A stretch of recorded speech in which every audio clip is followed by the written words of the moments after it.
हमारा जो topic of discussion रहेगा वो हमारा जनरली रहेगा दैट इज डंकरलेस मेथड। और जो डंकरले मेथड है वो अपने आप में इम्पोर्टेंट है। और डंकरले के बाद हम डिस्कशन करेंगे जो भी हमारा स्टोर्ड लॉ मेथड है उसके बारे में। तो अगर मैं डंकरले मेथड को शॉर्ट में आपको एक्सप्लेन करूँ, डंकरले मेथड होता क्या है, यानी कि जो ये भी आपका क्या है, एक प्रकार का एक अप्रॉक्सीमेट मेथड है। जितने भी मेथड हम यहाँ पर स्टडी कर रहे हैं, चाहे वो रिले मेथड हो, चाहे वो आपका डंकरले मेथड हो, चाहे वो आपका स्टोर्ड लॉ हो, चाहे वो आपका होल्जर मेथड हो, all are the approximate method to find out the natural frequency of vibration of a given multi degree of freedom system। तो हम इसको कह सकते हैं it is also an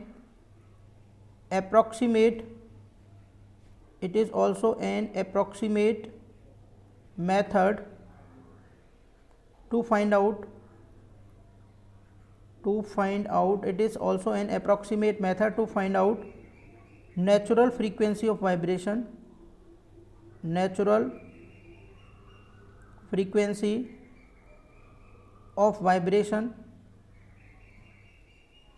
of the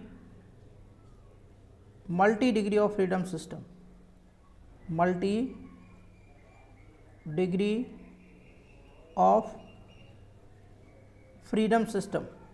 यानी ये जो डंकरले मेथड है बेसिकली ये एक अप्रॉक्सीमेट मेथड है जिसमें हम क्या कर सकते हैं, नेचुरल फ्रीक्वेंसी फाइंड आउट कर सकते हैं। ठीक है, जो भी multi degree of freedom system होगा उसकी। और अगर हम इसको इस तरीके से भी डिफाइन कर सकते हैं कि ये बेसिकली क्या है, natural frequency of structure, natural frequency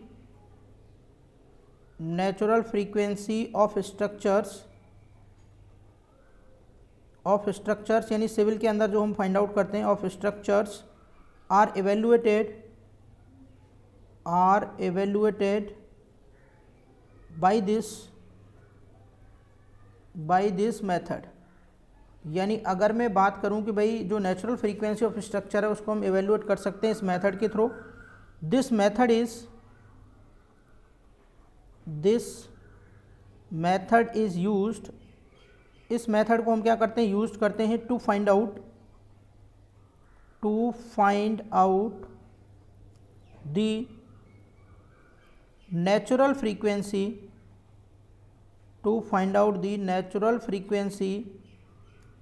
of transverse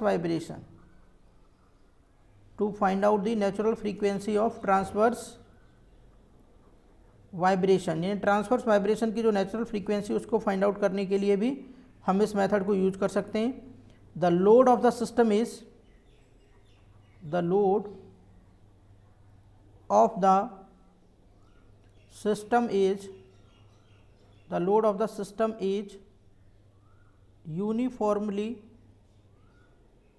uniformly distributed। the load of the system is uniformly distributed। ठीक है, जो भी सिस्टम का लोड है वो कैसा है, आपका यूनिफॉर्मली डिस्ट्रीब्यूटेड है। नेक्स्ट अगर हम यहाँ पर देखते हैं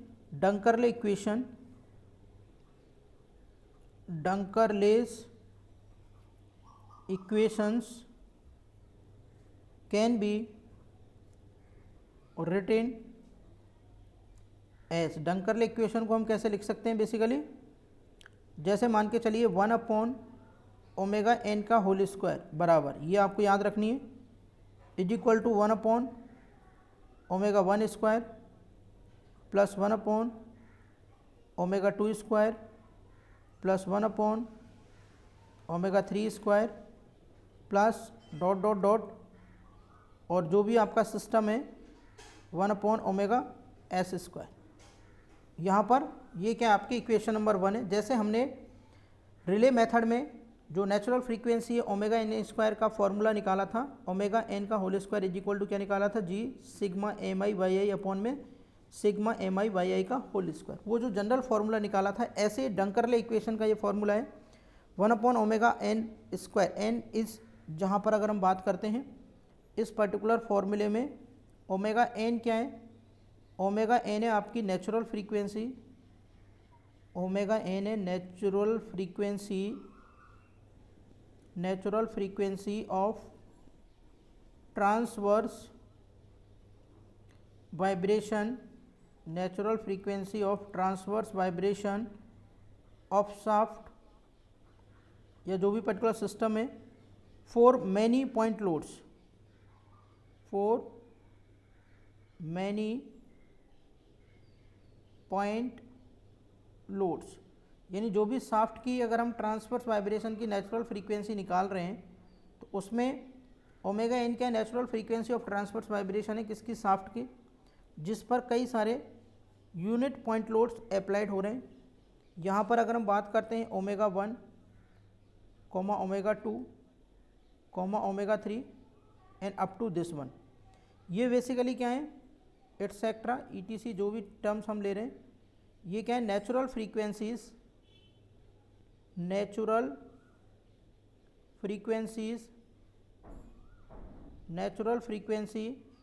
ऑफ इंडिविजुअल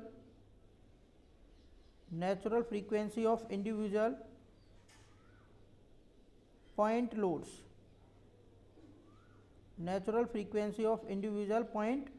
लोड्स, यानी जो नेचुरल फ्रीक्वेंसी हम यहाँ पर निकाल रहे हैं किसकी, इंडिविजुअल पॉइंट लोड्स की, वो क्या है आपकी, this is your omega 1, omega 2, omega 3। जैसे मान के चलिए पर्टिकुलर जो सिस्टम में बात कर रहे हैं, शाफ्ट की बात कर रहे हैं, वो जो शाफ्ट है उस शाफ्ट को ये इस तरीके से मान के चलिए, ये ऐसे कोई शाफ्ट है, इस पर यहाँ पर बहुत सारे इनफाइनाइट पॉइंट लोड्स अप्लाइड हो रहे हैं। तो अगर हम लोड नंबर 1 को अप्लाइड करें, इस पॉइंट लोड की कंसिडर करें ओनली, तो जो फ्रीक्वेंसी होगी वो कितनी है, ओमेगा 1। अगर मैं दूसरे फोर्स को यहाँ कंसिडर कर रहा हूँ, फ्रीक्वेंसी ओमेगा 2, तीसरे को ओमेगा 3, ऐसे ही अगर n पॉइंट लोड अप्लाइड है तो प्रत्येक के कारण जो फ्रीक्वेंसी होगी सिस्टम की वाइब्रेशन की, उसको हमने ले लिया omega 1, omega 2, omega 3 up to omega n separately, ठीक है। और यहाँ पर हम जो एक वर्ड और यूज़ कर रहे हैं ओमेगा s, अभी ओमेगा s क्या है, ये है आपकी natural frequency of transverse vibration,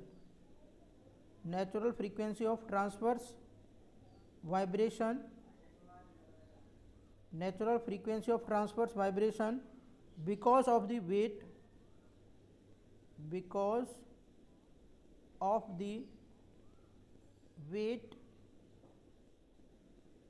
of the shaft, यानी जो आपकी शाफ्ट है उसकी वजह से जो वेट है, ठीक है। अगर हम जो भी सिस्टम मान रहे हैं, कोई भी सिस्टम मान रहे हैं, अगर ये जो इसका वेट है, इस वेट की वजह से भी इसके अंदर नेचुरल फ्रीक्वेंसी डेवलप होगी, WS ले लिया उसको, ठीक है। अगर आप इसको नेग्लेक्ट करते हैं, if weight is neglected,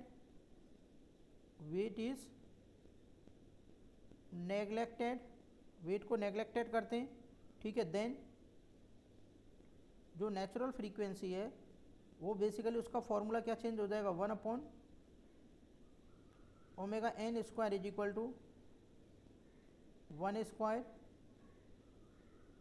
2 square up to dash dash dash, और अप टू अगर ये n तक जा रहा है तो n सिस्टम की वजह से जो भी लोड आएगा उसको क्या निकालेंगे, 1 upon omega 1 square, 1 upon omega 2 square, 1 upon omega 3 square up to 1 upon omega n square, ठीक है। तो let neglect the weight of the beam AB, तो ये सारी चीज़ें हम यहाँ पर इसको कंसिडर कर लेंगे। नेक्स्ट अगर मैं यहाँ पर बात करता हूँ आपसे कि ये जो डंकरले मेथड था, ये तो हमने यहाँ पर शॉर्ट में इसको डिस्क्राइब कर लिया, 1 upon omega n square is equal to 1 upon omega 1 square 2 square 3 square. इसका डेरिवेशन भी है जो हम ड्राइव कर सकते हैं, but need not to derive that derivation, क्योंकि बहुत ही बड़ा डेरिवेशन है, उसकी हमें ज़रूरत नहीं है। आप इतना रखेंगे तो मोर देन सफिशिएंट है। तो यहाँ पर वो न्यूमेरिकल जो प्रॉब्लम थी, उस न्यूमेरिकल प्रॉब्लम को हम यहाँ पर डिस्क्राइब कर लेते हैं। जैसे अभी हमने जो क्वेश्चन सॉल्व किया था पर्टिकुलर, उसी क्वेश्चन को सॉल्व कर रहे हैं। फाइंड द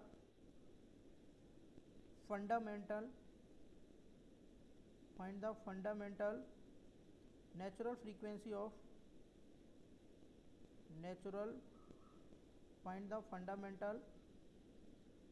नेचुरल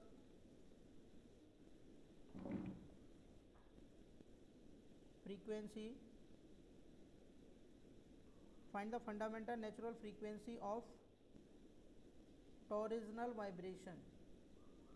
यानी आपको क्या करना है, इसमें टॉरिजनल वाइब्रेशन की फ्रीक्वेंसी ऑफ वाइब्रेशंस में यहाँ पर फाइंड आउट करनी है। तो ये सपोर्ट है आपका, ये सपोर्ट रहा, और यहाँ से ये आपकी शाफ्ट रही, ये आपकी शाफ्ट नंबर 1 और ये शाफ्ट नंबर 2। ठीक है, ये शाफ्ट नंबर 1 और ये शाफ्ट नंबर 2। ये 1 आपका पॉइंट नंबर 1 और ये पॉइंट नंबर 2। यहाँ पर ये क्या होगा आपका M1 is equal to 100 kg, और यहाँ पर M2 इज इक्वल टू क्या हो जाएगा आपका 50 kg। M1 100 kg है, M2 क्या है आपका 50 kg। ये यहाँ पर ये पॉइंट है आपका, ये C इज इक्वल टू दे रखा था 0.18 मीटर, और ये जो पॉइंट है ये पॉइंट आपको ले रखा था L is equal to 0.3 metre.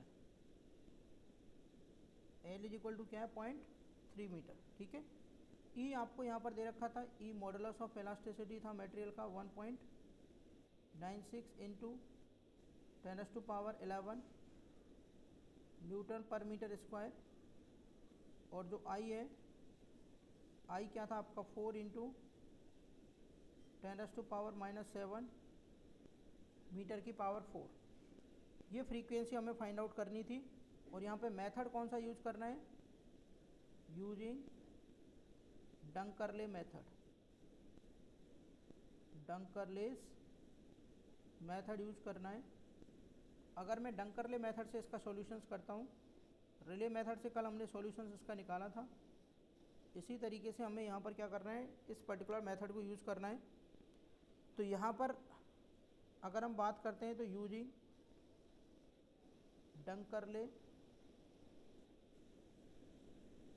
डंकरले method, अगर आप डंकरले मेथड यूज़ करते हैं तो डंकरले मेथड तो आपको ये बताता है कि 1/n² बराबर क्या है आपका 1/ω1² प्लस 1/ω2²। क्योंकि यहाँ पर दो ही मास है, एक M1 और एक M2 है, और ये आपकी क्या है, ये एक शाफ्ट है। ठीक है, ये तो शाफ्ट है, और शाफ्ट क्या आपकी वेटलेस है। तो जो 1/ω(s²) था, 1/ω(s²), 1² 2² up to n² 1/ω(s²), तो यहाँ पर ω(s) तो क्या है आपका 0, ω(s) तो क्या है 0, क्योंकि इसका जो वेट है शाफ्ट का वो क्या है, नेग्लिजिबल है। तो जो फॉर्मूला रहेगा आपका finally 1/ω(n² is equal to 1/ω(1² plus 1/ω2²। ये मान के चलिए इक्वेशन नंबर 1 होगी। अब आपको एक तो चाहिए ω1 और एक चाहिए आपको ω2, और जब आपको ω1 और ω2 चाहिए तो डेफिनेटली आपको डिफ्लेक्शन y1 और y2 निकालने पड़ेंगे। क्योंकि जब आप ω1 निकालेंगे, ठीक है, ω1 का मतलब क्या है, ω1 का मतलब है कि जब आपका सिर्फ मास m1 एक्ट कर रहा है, तो यहाँ पर लिखेंगे if only mass m1 is acting, if only mass m1 is acting, अगर मास m1 एक्ट कर रहा है, देन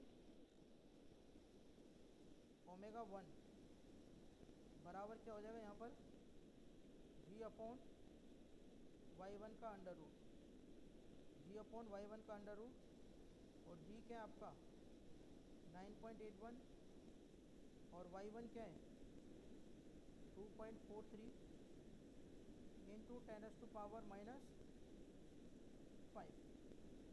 y1 क्या है 2.43 इंटू 10⁻⁻5, ये वैल्यू आ गई 9.81 डिवाइडेड बाई 2.43 इंटू 10⁻⁻5।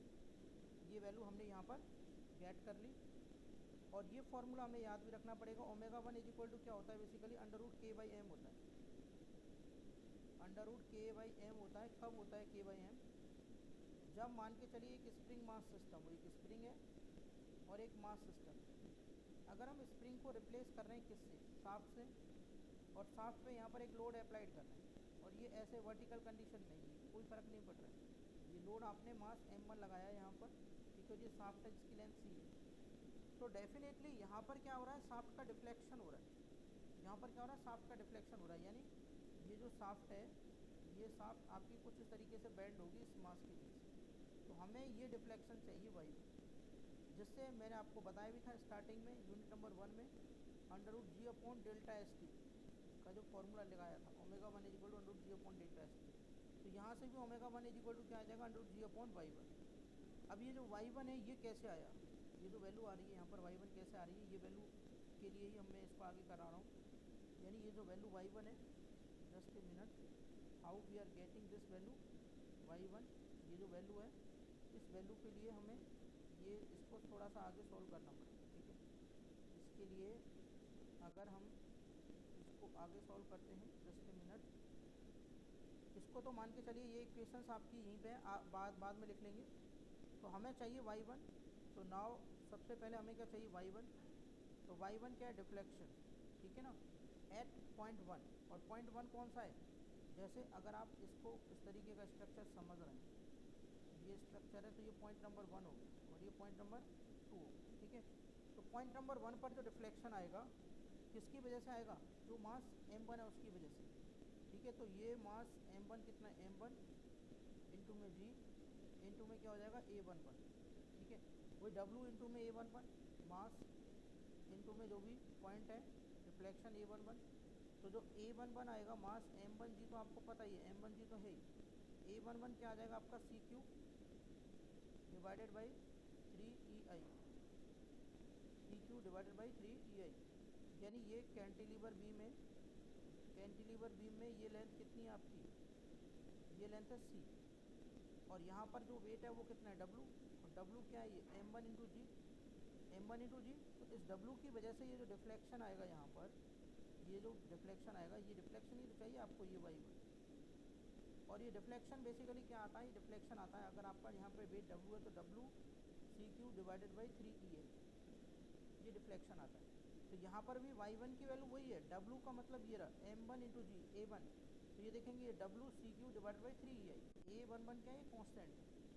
तो ये कैंटिलीवर बीम वाला केस अगर आपने देखा होगा, तो यहाँ पर ये m1 into G CQ divide by 3EI, इनकी वैल्यू अगर आप पुटअप करेंगे तो m1 कितना है 100, g की वैल्यू कितनी है 9.81, CQ की वैल्यू कितनी है, ये 0.18 है, 0.18 का होल क्यू है, और ये डिवाइडेड बाई 3 इंटू ई कितना हो जाएगा 1.96 इंटू 10⁻11 इंटू में 4 इंटू 10⁻−7।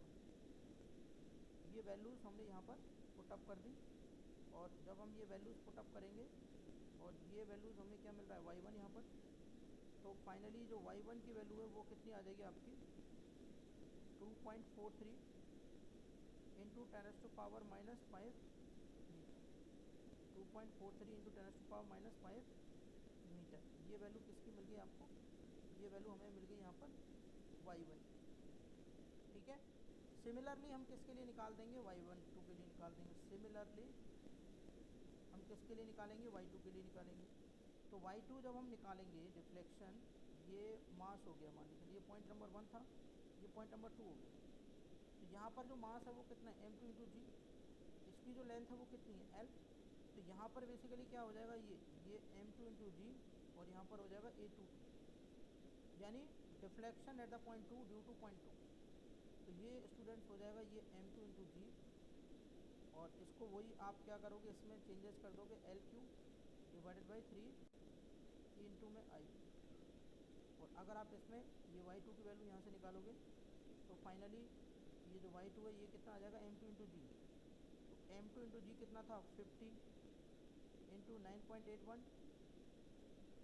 L जो लेंथ है आपको, वो लेंथ आपको दे रखी है 0.3, तो ये 0.3 का whole cube divided by 3EI, तो 3E की वैल्यू दे रखी थी 1.96 इंटू 10⁻11, और यहाँ पर क्या आ गया I, 4 इंटू 10⁻−7, 4 इंटू 10⁻−7, और फाइनली यहाँ से अगर मैं y2 की वैल्यू निकालता हूँ तो y2 की वैल्यू आ रही है आपकी 5.63 इंटू 10⁻⁻5 मीटर, यानी ये वैल्यू आ रही है 5.63 इंटू 10⁻⁻5 ये मीटर, ये वैल्यू आ गई। ये इक्वेशन नंबर मान के चलिए ये y1 और ये y2। क्योंकि आपको क्या चाहिए ω1 और ω2, तो हमें फॉर्मूला पता है नाउ ω1 क्या हो जाएगा g/y1 का अंडर रूट, और g क्या है 9.81 और y1 हमने निकाला है अभी ये 2.43 इंटू 10⁻⁻5 का अंडर रूट स्क्वायर रूट। और इसको अगर हम सॉल्व करेंगे तो ये वैल्यू आ रही है अप्रॉक्सीमेट, जो भी वैल्यू आएगी इसको आप सॉल्व करके देखिए एक बार। और इसके बाद अगर हम बात करते हैं ω2 तो ये हो जाएगा अंडर रूट g/y2 का स्क्वायर रूट। सिमिलरली तो यहाँ पर ये आ जाएगा 9.81 डिवाइडेड बाई जो भी वैल्यू आई है y2 की, दैट इज़ 5.63 इंटू 10⁻⁻5 का स्क्वायर रूट। यानी यहाँ से हम क्या निकालेंगे ω1, यहाँ से क्या निकालेंगे ω2 और इक्वेशन नंबर 1 में पुट अप कर देंगे। तो नाउ फ्रॉम इक्वेशन 1 तो ये आपका हो जाएगा 1/ω(n² is equal to 1/ω1² plus 1/ω2², यानी ω1² प्लस ω2²। तो फाइनली यहाँ से ω(n) की वैल्यू हम फाइंड आउट कर लेंगे, और ω(n) की जो वैल्यू आएगी वो आनी चाहिए लगभग 349 रेडियन पर सेकेंड।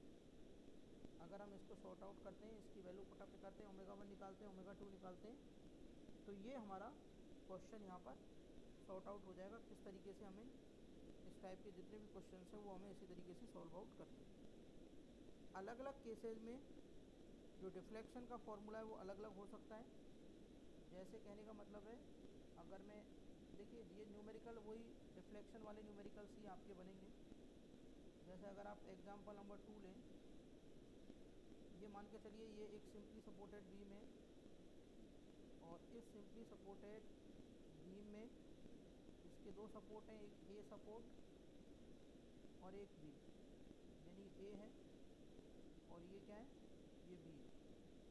यहाँ पर लोड अप्लाइड हो रहा है, ये लोड लग गया एट पॉइंट सी, लोड कितना है पी। यहाँ पर ये लोड अप्लाइड हो रहा है एट पॉइंट डी, और लोड कितना लग गया 4। यहाँ पर लोड अप्लाइड हो रहा है, ये कितना है एट पॉइंट ई, और ये लोड हो गया आपका 2, ठीक है। और ये जो लेंथ है आपकी, ये यहाँ पर लेंथ है,